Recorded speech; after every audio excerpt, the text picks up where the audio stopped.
স্বাগতম স্বাগতম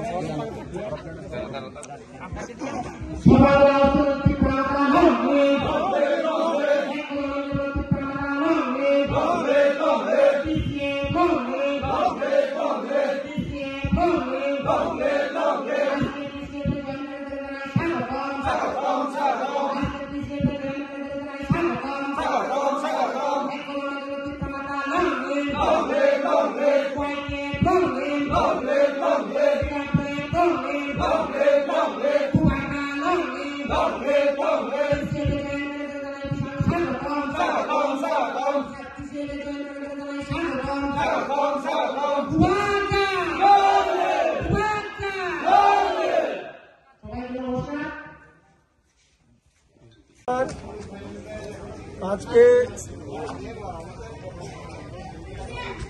৪৬ রাইমাবেলি গন্ডাতির সাথে বিভিন্ন রাজনৈতিক দল থেকে ৪০০ ভোটার ত্রিপুরামথা পার্টিতে যোগদান করেছেন। তারা ত্রিপুরামথার শাখা সংগঠন টিসিএফ এর অন্তর্ভুক্ত হবেন এবং ত্রিপুরা রাজ্যের বিভিন্ন জায়গায় আমাদের সংগঠনকে শক্তিশালী করার লক্ষ্যে আমরা কাজ করছি এবং আমাদের বিভিন্ন জায়গায়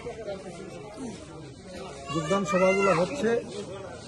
আমাদের উদ্দেশ্য যে ত্রিপুরা রাজ্যের উন্নয়নের স্বার্থে ত্রিপুরার মহারাজা পদ্মকিশোর মাণিক্য বাহাদুরের নেতৃত্বে যে ত্রিপুরামথা দল, সেই দলকে শক্তিশালী করার জন্য আমরা বিভিন্ন জায়গায় এই যোগদান পর্ব করে যাচ্ছি এবং বিশেষ করে আজ থেকে যেটা সব থেকে আনন্দের ব্যাপার, আমরা বিভিন্ন জায়গায় যাচ্ছি কিন্তু সেখানে একটা যে বার্তা মানুষের কাছে যে বাঙালিরা কি ত্রিপুরামথা করবে নাকি, এমন একটা কথা আমি তো বিভিন্ন জায়গায় এই কথাটা শুনি। কিন্তু মহারাজা ওনার উদ্দেশ্য প্রথমেই জানিয়ে দিয়েছে যে একটা শাখা সংগঠন নন ট্রাইবালসের জন্য গঠন করে দিয়েছে এবং বিগত বিধানসভায় সেটার প্রমাণও উনি দেখিয়ে দিয়েছেন যে নন ট্রাইবেল ক্যান্ডিডেট দিয়েছেন, তার মধ্যে সব সম্প্রদায়কে অন্তর্ভুক্ত করেছেন। মাইনরিটি থেকে 2 জন প্রার্থী করেছেন, মণিপুরী সম্প্রদায় থেকেও 2 জন প্রার্থী করেছেন এবং আমার বাঙালি ভাইদের এখান থেকেও 16 জন প্রার্থী করেছেন। সেটা এর আগে কোনো জনজাতি ভিত্তিক রাজনৈতিক দল ত্রিপুরা রাজ্যে করেনি। তো মহারাজার উদ্দেশ্য সমগ্র ত্রিপুরা রাজ্যের উন্নয়ন, না কি এখানে শুধু ত্রিপ্রাসাদের উন্নয়ন। সেইভাবে একটা বিরূপ প্রচার বিভিন্ন রাজনৈতিক দল করে যাচ্ছে।